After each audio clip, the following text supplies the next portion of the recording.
Good morning, नमस्कार। आप सभी का बहुत-बहुत स्वागत है हमारे प्रोग्राम वैदिक वाइब्स में और मैं हूँ आपके साथ बिंदु चावला। दोस्तों, हम आपकी स्वास्थ्य के बारे में बात करते हैं, आपकी हेल्थ के बारे में बात करते हैं, आपकी प्रॉब्लम्स के बारे में बात करते हैं और कोशिश करते हैं कि उसका सॉल्यूशन हम ढूँढ सकें। और इसमें हमारा साथ देती है बीना गुप्ता जी। चलिए स्वागत करते हैं बीना जी का। बीना जी, आपका बहुत-बहुत स्वागत है। धन्यवाद बिंदु। नमस्कार। दोस्तों, मैं आपको बता दूँ कि बीना जी एक एक्सपीरियंस्ड प्राणिक हीलर है और एक स्टार्टअप की फाउंडर है जिसका नाम है ओजस। ओजस आपकी सारी तरह की प्रॉब्लम्स के सॉल्यूशन ढूँढने की कोशिश करती है, चाहे वो इमोशनल हो, चाहे वो स्पिरिचुअल हो, चाहे वो हेल्थ से रिलेटेड हो, चाहे वो फाइनेंशियली प्रॉब्लम्स हो, उनकी कोशिश करती है कि उनके सॉल्यूशन हम ढूँढ सकें। बीना जी, प्रोग्राम शुरू करने से पहले मैं आपसे रिक्वेस्ट करूँगी कि आप प्रोग्राम की शुरुआत कीजिए। धन्यवाद। जैसे कि हम अपने व्यूअर्स को बता दें कि अपने प्रोग्राम की हम शुरुआत है जो गायत्री मंत्र से करते हैं, क्योंकि गायत्री मंत्र सूर्य का मंत्र है जो पाप नाशक है और सन्मार्ग पर चलने का मंत्र है। परमपिता परमेश्वर, परम पूज्य गुरुदेव व वंदनीय माता जी के सूक्ष्म संरक्षण को महसूस करते हुए एक साथ एक स्वर में गायत्री मंत्र। ॐ भूर्भुवः स्वः तत्सवितुर्वरेण्यं भर्गो देवस्य धीमहि धियो यो नः प्रचोदयात्।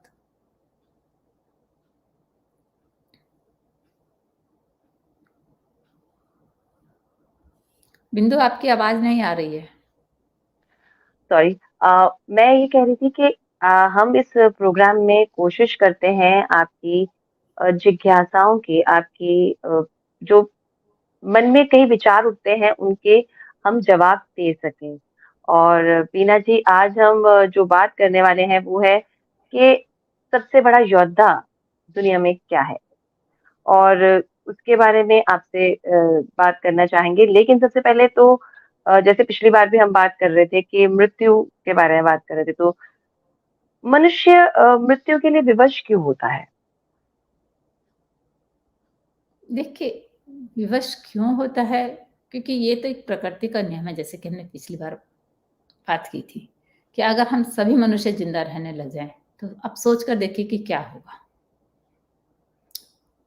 और अगर जीवन ना लें, तब भी क्या होगा। तो जीवन और मृत्यु एक प्रकृति का संतुलन है कि हम घर में भी देखिए, किसी अगर हम नया सामान लेते आएंगे तो उस पुराने को कहाँ रखेंगे? हमारे लिए समस्या हो जाएगी। तो हमें पुराने को हटाना पड़ेगा और नए को लाना पड़ेगा। तो एक तरह से हम ये कह सकते हैं कि ये एक व्यवस्था है, इसे हम विवशता नहीं कहेंगे।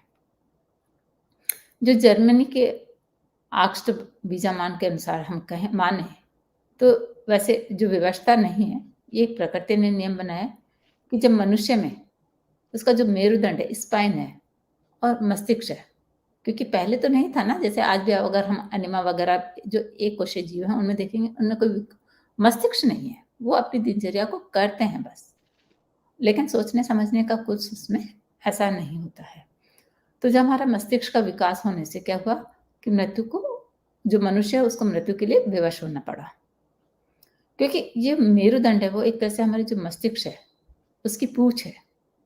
कहते थे ना कि पहले आदमी की पूंछ होती थी, तो हो सकता है ये मेरुदंड थोड़ी बड़ी हो तो उसको ऐसे बोल दिया गया हो, या एक कहते हैं कि प्रतीकात्मक प्रतीक बना दिया है कि मनुष्य की पूंछ होती है, क्योंकि ये मेरुदंड है जो मस्तिष्क की पूंछ है। और जो हमारा मस्तिष्क है वो हमारी जो शरीर है, जितनी भी हलचल होती है वो उसका केंद्र है। क्योंकि देखिए, जब तक हमारे कहते हैं ना माइंड और बॉडी का कनेक्शन नहीं होता है तो हम कोई भी काम नहीं कर पाते हैं। तो जब तक हमारा सिग्नल हमारे माइंड में नहीं पहुंचेगा, हमारा माइंड एक्शन में नहीं आएगा, वो कमांड नहीं देगा किसी भी नर्व्स को कि आपको ये एक्शन करना है, और वो एक्शन हो नहीं पाएगा। लेकिन क्या होता है कि जो मनुष्य में महत्वाकांक्षाएं होती हैं कि मैं प्रकृति से ये भी ले लूं, ये भी ले लूं, सबसे ले ही लूं, तो वो एक तरह से प्रकृति का उल्लंघन हो जाता है। आत्मा की जो पुकार है वो तो हमेशा क्या कहती है कि हे प्रभु, तुम मुझे मृत्यु से अमरता की ओर ले चल, क्योंकि आत्मा कभी भी नहीं मरती है। तो वो तो हमेशा ये कहती है कि मुझे अमरता की ओर लेके चल, क्योंकि मृत्यु एक परिवर्तन है सिर्फ इस शरीर का। जैसे भगवान बुद्ध ने अपने शिष्य आनंद से कहा था, जब वो अपने निर्वाण प्राप्त कर रहे थे, कि आनंद तुम रो मत, ये रोने का अवसर नहीं है। तुम अपने लिए दीपक बनो। जो निर्वाण है, मतलब इस शरीर को छोड़ना है, वो तो नितांत आवश्यक है, बहुत ज़रूरी है। ऐसे जब सुकरात को ज़हर दिया गया था, तो उन्होंने कहा, देखो, ज़हर अब मेरे पैरों में जा रहा है, ज़हर मेरे हाथों में जा रहा है, ज़हर मेरी कमर में जा रहा है, मतलब इन अंगों ने ज़हर मेरे नेत्रों में चढ़ गया है, मतलब इन अंगों ने मेरा काम करना बंद कर दिया है, शरीर के अंगों ने। लेकिन फिर भी मैं पहले जैसा हूँ, शरीर तो मेरा पहले जैसा दिख रहा है। और ये जो जीवन है, ये मरने के बाद में भी रहेगा। तो कहने का मतलब ये है कि ये शरीर का परिवर्तन है, मृत्यु कुछ नहीं है, कोई विवशता नहीं है। ऐसे पंडित श्री राम शर्मा आचार्य जी ने भी सभी को एक आश्वासन दिया था, जब वो अपना शरीर छोड़ रहे थे, तो शिष्यों ने कहा कि गुरुदेव, आप अपना शरीर छोड़ रहे हैं, अब हमारा क्या होगा? तो उन्होंने कहा, मैं ये शरीर छोड़ दूँगा, फिर भी मैं एक नहीं 5 शरीरों से काम करूँगा। तो जो अनुभवी व्यक्ति होते हैं, वो कहते हैं कि जो ये जीवन है, वो हमारा शाश्वत है, एक सतत चलने वाला अविरल। कहते हैं जैसे गंगा की धारा अविरल बहती रहती है, ठीक इसी तरह से हमारा जीवन है, ये हमेशा बहता रहता है पानी की सी तरह। जब कोई व्यक्ति कहता है कि मैं मरने वाला हूँ, मर रहा हूँ, तो वो अपने मरने का अनुभव होता है उसको कि मैं मर रहा हूँ, मतलब उसको अंदर कुछ ऐसा फ़ील होता है कि जैसे कोई अंग, कोई शरीर मेरा काम नहीं कर रहा है। इसलिए कह सकते हैं कि जो आत्मा है, वो कभी भी अपना मरण स्वीकार नहीं करती है। वो कभी नहीं कहते कि मैं मर रही हूँ। ठीक है ना? जैसे जो स्वास्थ्य है, वो हमारा स्वाभाविक है। ठीक है ना? और रोग अगर हमारे शरीर में कोई आ जाता है, तो वो क्या है? अस्वाभाविक है। क्योंकि शरीर हमारा बीमार नहीं पड़ेगा जब तक कि हम नहीं चाहेंगे। अगर हम शरीर को अपना स्वस्थ रखना चाहेंगे, तो वो कभी बीमार नहीं पड़ेगा। तो क्या होता है कि जो स्वाभाविक है, उसके ऊपर हमारा ध्यान नहीं जाएगा। हाँ, ठीक है, हम ठीक-ठाक हैं, हम ठीक हैं, हमारा कोई ध्यान नहीं जाएगा।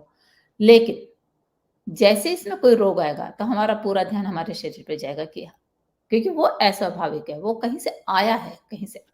ठीक है? ऐसे जीवन हमारा क्या है? स्वाभाविक है कि जीवन मतलब लेना, शरीर को धारण करना, तो कभी हमारा आत्मा के ऊपर ध्यान नहीं जाता है। लेकिन मरण, वो अस्वाभाविक है। कि क्योंकि आत्मा नहीं मरती, लेकिन जब ये शरीर छोड़ देती है, तो हमारा उसके ऊपर ध्यान जाता है, अरे! ये तो मर गया, मतलब शरीर मर गया, आत्मा नहीं मरी है। तो इसलिए हमारा जो अस्वाभाविक होता है, जो मतलब स्वभाव से उसको हम स्वीकार नहीं करते हैं, उसी के ऊपर हमारा ध्यान जाता है। तो इसलिए मरण के ऊपर ध्यान जाता है, जीवन के ऊपर ध्यान नहीं जाता है। जैसे संस्कृत में जन्म का अर्थ है प्रकट होना, देखना, और मृत्यु का अर्थ है दिखाई नहीं देना। अब तुम इसको ऐसे समझ सकते हैं हम कि जैसे अगर अग्नि जल रही है, आग जल रही है, ठीक है? और उसमें हमने लाल मिर्च डाल दी, तो हमको जब हमने डाली, तो हमें लाल मिर्च महसूस हो रहा था कि हमने इसमें लाल मिर्च डाली है, हमें वो दिखाई दे रही थी। लेकिन जब वो जल जाएगी, तब क्या होगा कि जो उसके धुआँ है, उसकी गंध है, वो हवा में फैलेगी, तो उससे हमें महसूस होगा कि कहीं जो लाल मिर्च है, उसको जलाया गया है। लेकिन जब वो और भी ऊपर चली जाएगी, या और कुछ समय के बाद में उसका लाल मिर्च का तो कहीं न कहीं एक्सिस्टेंस अभी भी है, तब अब उसको हमें महसूस भी नहीं होगा, उसकी खुशबू भी हमें नाक तक नहीं आएगी। तो इसका मतलब हम ये नहीं कह सकते कि लाल मिर्च नहीं थी या नहीं है, उसकी गंध खत्म हो गई है। कहीं न कहीं तो उसकी गंध अभी भी है, हमारी नाक महसूस नहीं कर पा रही है, वो अलग बात है। तो इसी तरह से मृत्यु कोई विवशता नहीं है, मृत्यु एक परिवर्तनशील है और सहज स्वाभाविक है। जी तो मैं ये भी जानना चाहूँगी कि आपने कहा मृत्यु पे कोई आश्चर्य नहीं करना चाहिए, तो आश्चर्य हम संसार में सबसे ज़्यादा किस पर करते हैं? संसार में किसके ऊपर सबसे बड़ा आश्चर्य करते हैं? देखिए, एक बार धर्मराज युधिष्ठिर के अनुसार जो संसार का सबसे बड़ा आश्चर्य है, वो क्या है? हम प्रतिदिन, नित्य, डेली हम दूसरों को मरता हुआ देखते हैं। आप मृत्यु घाट पर जाएँगे, एक नहीं कितनी ही अर्थियाँ वहाँ मिल जाएँगी। लेकिन जो मनुष्य है, वो अपनी मृत्यु को, कि मेरी भी मृत्यु होगी, उस पर विश्वास करने को तैयार नहीं होता है। वह समझता है कि कोई और भले ही मरे, लेकिन मैं तो हमेशा ज़िंदा रहूँगा। मैं तो हमेशा इस धरती पर बना रहूँगा। और वैसे देखा जाए तो मृत्यु हर क्षण हमारे जीवन में आ रही है, ठीक है ना? ऐसा नहीं है कि मृत्यु नहीं आ रही है। तो मृत्यु के समय जो रोता है, समझो उसने अपना जीवन बेकार कर दिया, क्योंकि मृत्यु तो उसकी हर पल हो रही थी। ऐसा नहीं है कि मतलब उसकी आज ही मृत्यु हो रही है, तो मृत्यु के समय अगर वो रोता है, तो वो उसने अपना जीवन बेकार करा, इसलिए उसे रोना आया कि इतना अच्छा मुझे जीवन मिला था और मैंने उसको बेकार कर दिया। लेकिन जो मृत्यु के समय हँसता है और शांत रहता है, तो समझो कि उसने अपने जीवन को सही मायने में जिया है। क्योंकि मृत्यु का जो समय होता है ना, वो बहुत ही सुखद होता है। उस समय एक तरह से हम ये कह सकते हैं कि हमारी जो आत्मा है, वो परमात्मा के मिलन से पहुँचती है। जैसे प्रेमी अपने प्रियतम से मिलती है, भक्त अपने भगवान से, पुत्र अपनी माता से मिलता है, तो कितना सुख मिलता है। ठीक इसी तरह से जब मृत्यु होती है, वो एक जन्म का पर्व है कि हम अब दूसरा जन्म लेंगे, नया जन्म लेंगे, नए तरीके से लेंगे। हमारे सारे अंगों में एक नई क्षमता होगी, नई ऊर्जा होगी। तो वो दूसरे जन्म का एक तरह से पर्व होता है। तो इसलिए मनुष्य का जो जीवन है, उसका एक-एक क्षण बहुत अमूल्य है।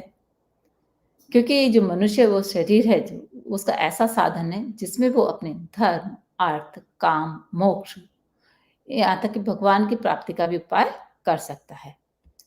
तो इसलिए जो मनुष्य अपना पूरा जीवन बुरे कार्यों में निकाल देता है और अंत समय में वही बुरे कार्य उसके ऊपर एक तरह से व्यंग कसते हैं, कहते हैं, हे मूर्ख मनुष्य, तूने हमें सुखदाई समझकर जीवन भर पाला।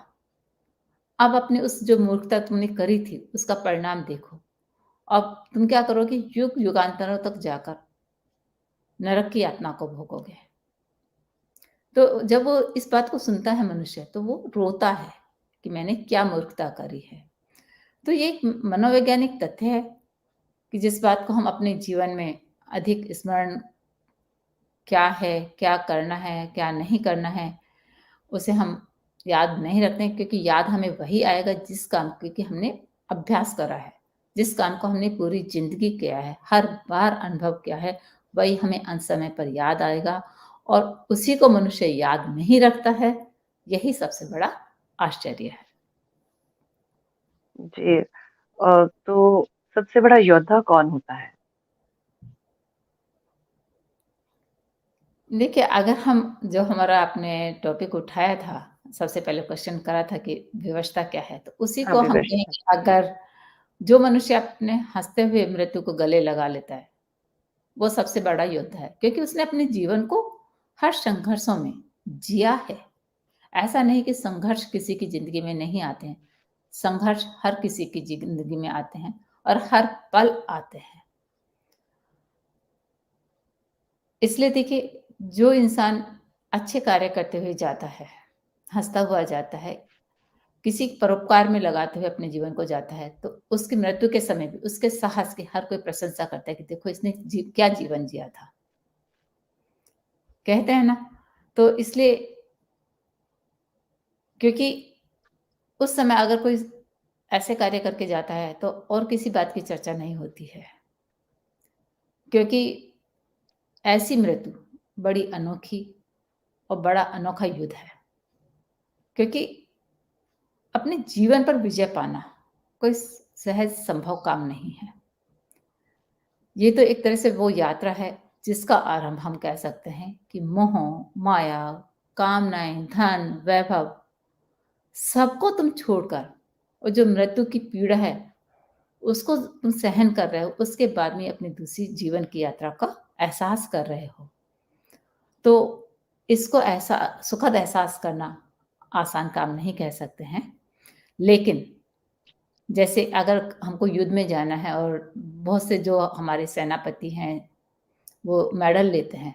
वो ऐसा नहीं कि उन्होंने अपनी जो उनकी जो सर्विस लाइफ़ होती है, उससे बहुत वो युद्ध करते हैं और हर युद्ध में वो सफल होने की कोशिश करते हैं कि हर युद्ध में वो सफल हों, तभी वो मोर्चे पर जाकर सफल हो पाते हैं। तो ठीक इसी तरह से ज़िंदगी में जो हम तैयारी करते हैं कि हमको आगे की ज़िंदगी कैसे जीनी है, क्योंकि इस शरीर को हम जब छोड़कर जाएँगे तो हमें कैसी यात्रा करनी है, तो उसको हमें पूरी ज़िंदगी के लिए तैयारी करनी पड़ती है। ऐसा नहीं कि हम मरते समय कर लेंगे, ऐसा नहीं होता है कि एक दिन का काम नहीं होता है। जो पूरी ज़िंदगी अपनी इस यात्रा को निकालता है, वही इंसान, वही व्यक्ति इतिहास में अमर होता है। क्योंकि ये मृत्यु हर इंसान की कई प्रकार से आती है। जीवन में ऐसा नहीं है कि एक बस जब ये जीवन समाप्त हुआ वही मृत्यु होती है, ऐसा नहीं है। हर पल हम कह सकते हैं कि मृत्यु होती है, जैसे क्षणिक मृत्यु। ये पल गया, अभी जो मैंने आपको इससे पहले जो कुछ बोला था, वो पल जा चुका। तो इसका मतलब हमारे उस पल की मृत्यु हो गई है। ऐसी दैनिक मृत्यु, हम जब रात में विश्राम करते हैं, तो हमें नहीं पता कि हम सुबह उठेंगे या नहीं उठेंगे। तो वो हमारी एक दिन की मृत्यु हुई कि आज का दिन हमारा चला गया, अब वो वापस नहीं आएगा। जो आज हमने काम कर लिया, वो हम कल नहीं कर सकते, कल हमारा अलग से होगा। अवस्थान्तर की मृत्यु मतलब जन्म से आप देखिए, हम इतने छोटे से पैदा होते हैं, फिर बड़े होते हैं, बड़े होते हैं, बड़े होते हैं, बड़े होते हैं, फिर वृद्धावस्था में फिर वापस हम दूसरी स्थिति में आने लगते हैं। तो क्या हमने हमारे छोटे से शरीर को छोड़ा, फिर किशोरावस्था के शरीर को छोड़ा, फिर हमारे अंग परिवर्तन हुए, तो हमने देखो पहले के अंगों को छोड़ा। तो नित्य प्रति जो हमारे शरीर की जो अवस्थाएँ हैं, वो बदल रही हैं। तो इस तरह से हम कहते हैं कि हमारे शरीर की भी पहले वाले शरीर की मृत्यु हुई, दूसरा उसने शरीर धारण करा, ठीक है। शरीर का चोला यही रहा, लेकिन हमारे अंगों की तो मृत्यु हुई। जैसे शैल भी हम कहते हैं कि जो विज्ञान कहती है कि हर 7 दिन में या दो 9 दिन में हमारे हर शैल बदल जाते हैं।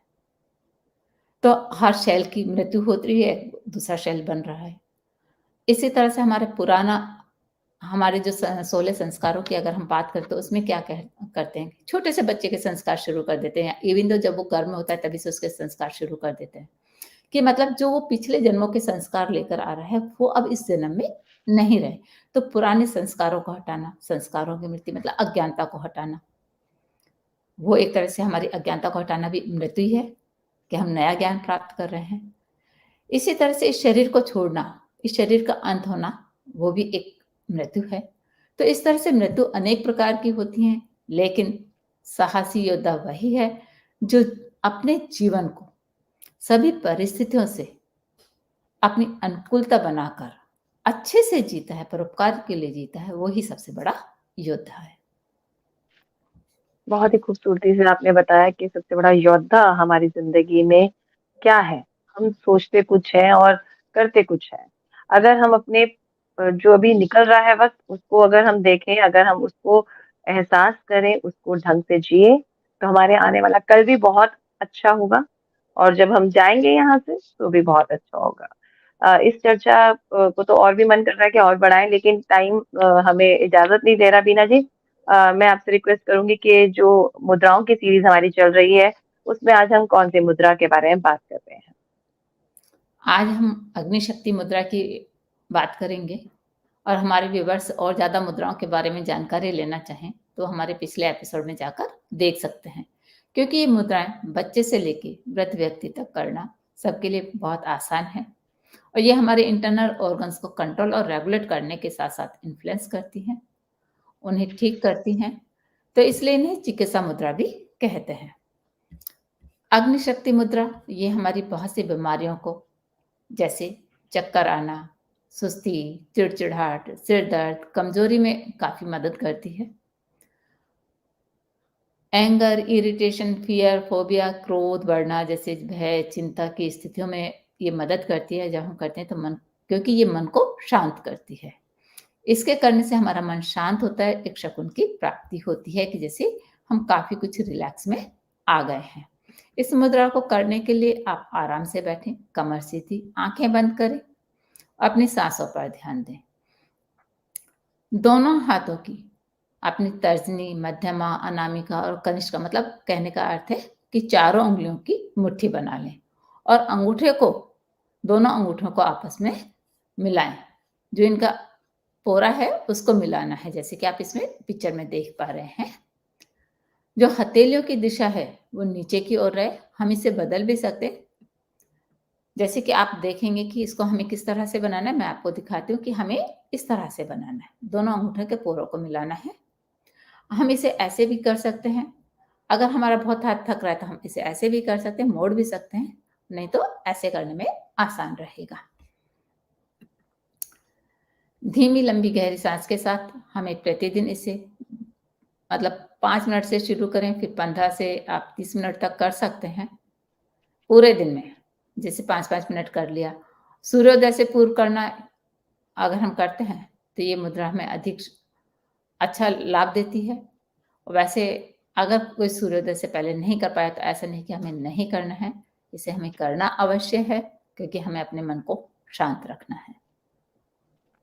जी, और जो आजकल की प्रॉब्लम्स हैं, उसका सॉल्यूशन देखिए कितने अच्छे से हमारी हाथ की हथेलियों में ही हमारे वो कहते हैं ना कि उसमें ही है और हम लोग नहीं जानते। मुश्किलों को आसान करना है तो ऑफ कोर्स आपको क्या देखना है, वैदिक बाइट्स देखिए, ओजस से जुड़िए और बीना जी से अपने सवाल, अपने विचार आप उनसे साझा कर सकते हैं। बीना जी, आपने इतने अच्छे से समझाया उसके लिए बहुत-बहुत शुक्रिया। धन्यवाद, नमस्कार।